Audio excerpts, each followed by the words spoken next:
भी हर government exam में पूछे जाते हैं। तो यहाँ सभी क्वेश्चन इंपॉर्टेंट होने वाले हैं, सभी क्वेश्चंस के आंसर अच्छी तरह से याद में रख लेना है।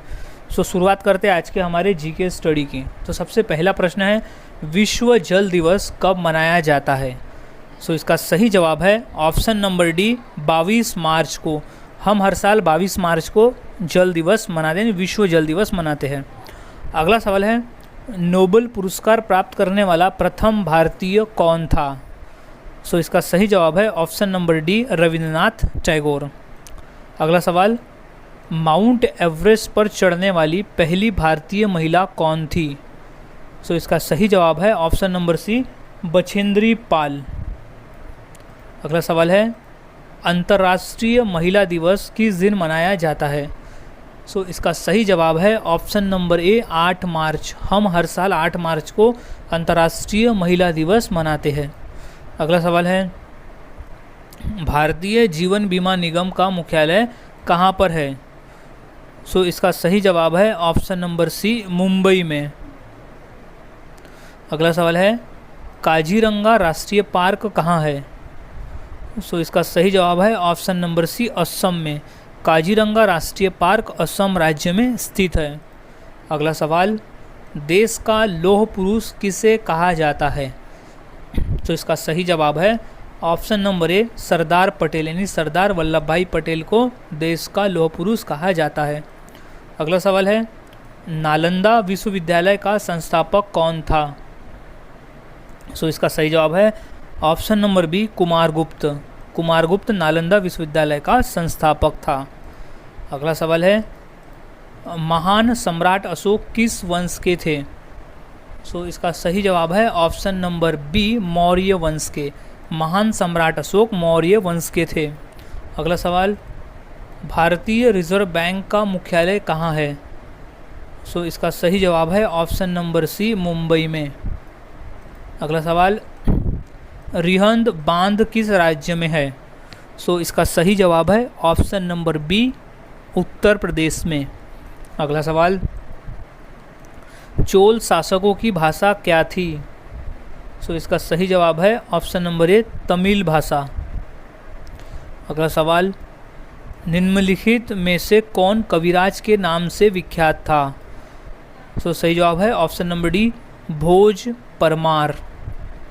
अगला सवाल, हुमायूंनामा की रचना किसने की थी? सो सही जवाब है ऑप्शन नंबर ए, गुलबदन बेगम ने। अगला सवाल, भारत में प्रथम आक्रमणकारी कौन था? सो वो था ऑप्शन नंबर बी, मोहम्मद बिन कासिम। अगला सवाल, औरंगजेब का मकबरा कहाँ पर है? सो सही जवाब है ऑप्शन नंबर सी, औरंगाबाद। अगला सवाल, प्रसिद्ध चेतक घोड़ा किससे संबंधित है? सो सही जवाब है option number C, Maharana Pratap से।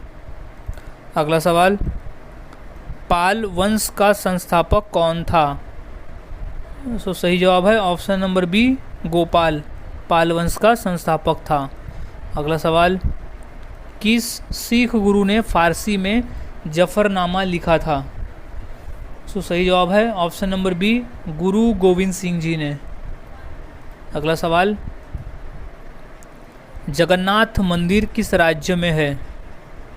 सो इसका सही जवाब है ऑप्शन नंबर ए, उड़ीसा राज्य में। अगला सवाल, महाराणा रणजीत सिंह के उत्तराधिकारी कौन थे? तो सही जवाब है ऑप्शन नंबर डी, खड़क सिंह। अगला सवाल, किस राज्य के शासक नवाब वजीर कहलाते थे? सो इसका सही जवाब है ऑप्शन नंबर बी, अवध के नवाब। अगला सवाल, पीतल में कौन सी धातुएं होती है?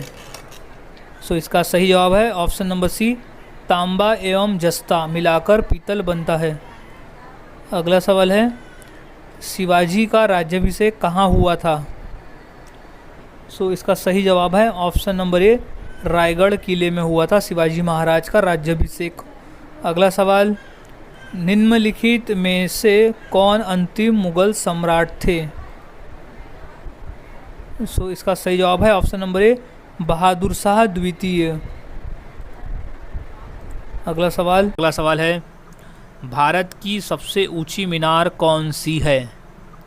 सो सही जवाब है ऑप्शन नंबर सी, कुतुब मीनार भारत की सबसे ऊंची मीनार है। अगला सवाल, कुचिपुड़ी नृत्य कहाँ आरंभ हुआ था?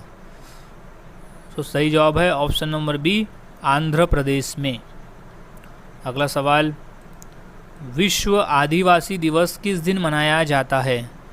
सो इसका सही जवाब है ऑप्शन नंबर सी, 9 अगस्त को। 9 अगस्त को हम हर साल विश्व आदिवासी दिवस मनाते हैं। अगला सवाल, टीपू सुल्तान कहाँ का शासक था?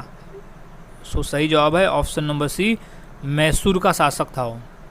अगला सवाल, चरक किसके राज चिकित्सक थे? सो इसका सही जवाब है ऑप्शन नंबर डी, कनिष्क के। अगला सवाल, महावीर की माता कौन थी? सो इसका सही जवाब है option number B, Trishala. Mahavir की माता जी का नाम था त्रिशला। अगला सवाल, गुप्त शासकों की सरकारी भाषा कौन सी थी? क्वेश्चन इंपॉर्टेंट है, 2 बार रेलवे के एग्जाम में आया हुआ है, एनटीपीसी में।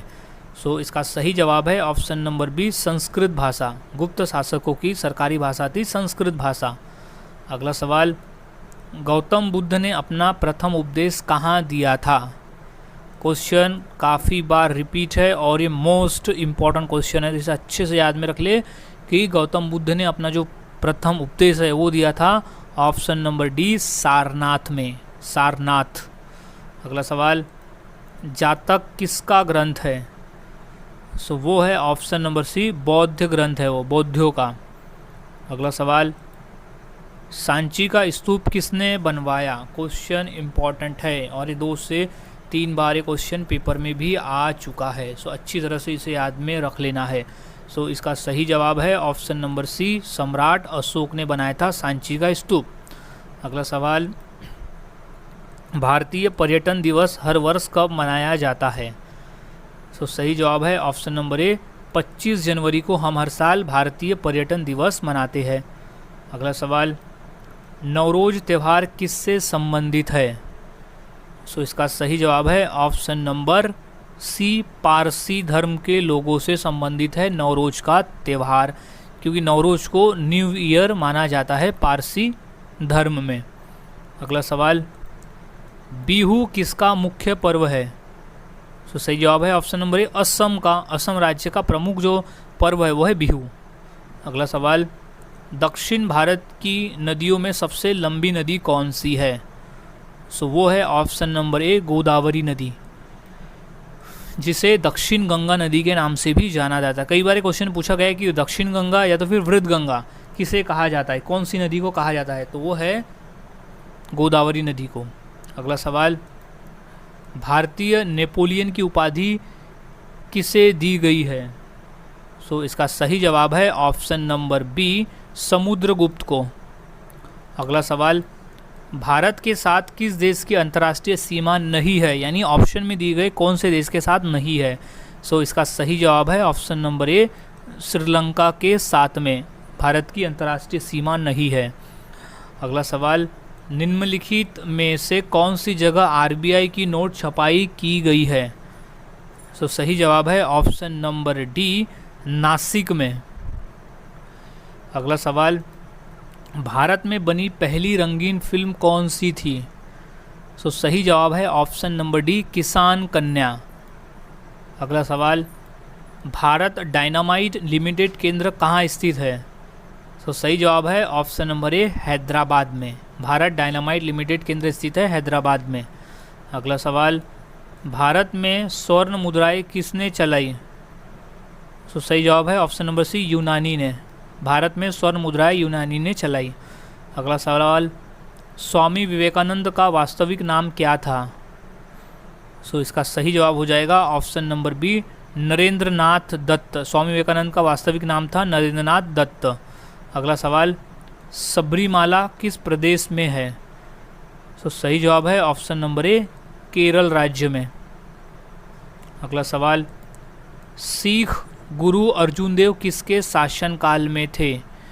क्वेश्चन आया है कई बार पेपर में, इम्पॉर्टेंट है ये, मोस्ट इम्पॉर्टेंट है ये। सो इसका सही जवाब है ऑप्शन नंबर बी, जहांगीर के शासनकाल में थे सिख गुरु अर्जुन देव। अगला सवाल, भारत की सर्वाधिक बड़ी जनजाति कौन सी है? सो वो है ऑप्शन नंबर बी, भील जनजाति भारत की सबसे बड़ी जनजाति है। अगला सवाल, जगन्नाथ मंदिर किस राज्य में है? सो सही जवाब है ऑप्शन नंबर ए, उड़ीसा राज्य। राज्यसभा के सदस्य के लिए न्यूनतम आयु 30 वर्ष होनी चाहिए। अगला सवाल, भारत की सबसे ऊंची मूर्ति कौन सी है?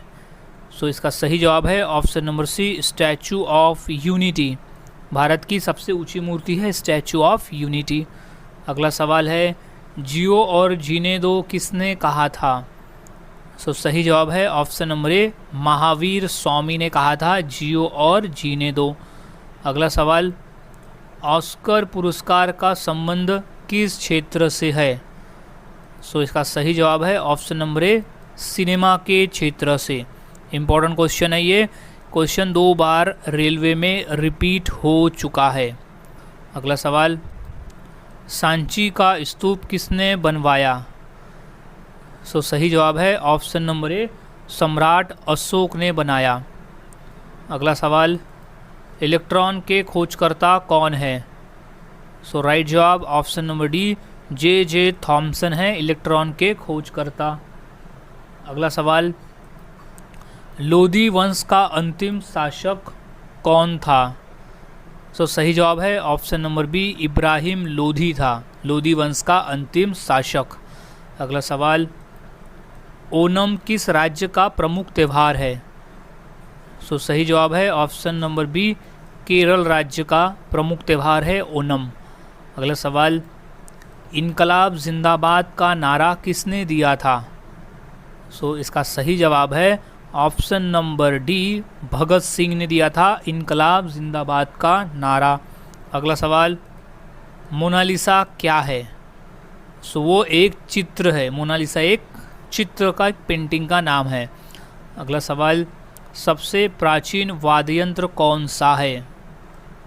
सो राइट जवाब है ऑप्शन नंबर बी, वीणा। अगला सवाल, मुखौटा नृत्य का संबंध किस नृत्य शैली से है? सो इसका सही जवाब है ऑप्शन नंबर सी, कथकली से है। अगला सवाल, शास्त्रीय संगीत कहाँ से लिया गया है? सो इसका सही जवाब हो जाएगा ऑप्शन नंबर बी, सामवेद से। अगला सवाल, न्याय दर्शन का लेखक कौन था? सो सही जवाब है ऑप्शन नंबर डी, गौतम।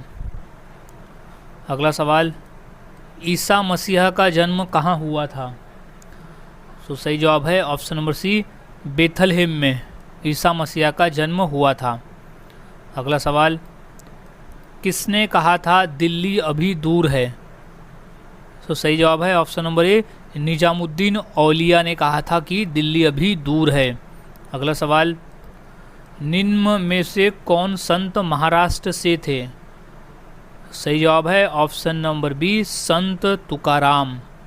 अगला सवाल है, फतेहपुर सीकरी किस राज्य में स्थित है? सो इसका सही जवाब हो जाएगा ऑप्शन नंबर सी, उत्तर प्रदेश में स्थित है फतेहपुर सीकरी। अगला सवाल, अजंता की गुफाएं कहाँ स्थित है? सो इसका सही जवाब है ऑप्शन नंबर सी, महाराष्ट्र राज्य में स्थित है अजंता की गुफाएं। अगला सवाल, महात्मा गांधी का जन्म कब हुआ था? सो सन है ऑप्शन नंबर बी, सन 1869 में महात्मा गांधी का जन्म हुआ था। अगला सवाल, चार मीनार कहाँ स्थित है? सो सही जवाब है ऑप्शन नंबर बी, औरंगाबाद में स्थित है। अगला सवाल, महात्मा गांधी जी को अधनंगा फ़कीर किसने कहा था? सो सही जवाब है ऑप्शन नंबर सी, चर्चिल ने कहा था। अगला सवाल, सम्राट अशोक किसके उत्तराधिकारी थे? सो इसका सही जवाब हो जाएगा ऑप्शन नंबर ए, बिंदुसार। सम्राट अशोक बिंदुसार के उत्तराधिकारी थे। अगला सवाल, वाराणसी शहर किस नदी के किनारे स्थित है? सो सही जवाब है ऑप्शन नंबर बी, गंगा नदी के किनारे स्थित है। अगला सवाल, दिल्ली से पहले भारत की राजधानी कहाँ पर थी? सो सही जवाब है ऑप्शन नंबर डी, कोलकाता में। अगला सवाल, भारत का सर्वोच्च नागरिक सम्मान पुरस्कार कौन सा है? सो इसका सही जवाब है option number A, Bharat Ratna. Bharat Ratna Bharat का सर्वोच्च नागरिक सम्मान पुरस्कार है। अगला सवाल, भारत का सबसे ऊंचा बांध कौन सा है? सो इसका सही जवाब है ऑप्शन नंबर ए, टिहरी बांध भारत का सबसे ऊंचा बांध है। अगला सवाल है, भारत में मिसाइल मैन के नाम से किसे जाना जाता है? सो इसका सही जवाब है option number B, APJ Abdul Kalam को मिसाइल मैन के नाम से भी जाना जाता है। अगला सवाल, नीरज चोपड़ा का संबंध किस खेल से है? सो सही जवाब है option number B, javelin throw से है संबंध नीरज चोपड़ा का। अगला सवाल, भारत के राष्ट्रीय गान गाने की समय की अवधि कितनी है? सो इसका सही जवाब है राष्ट्रीय गान गाने की अवधि है 52 सेकेंड, ऑप्शन नंबर डी।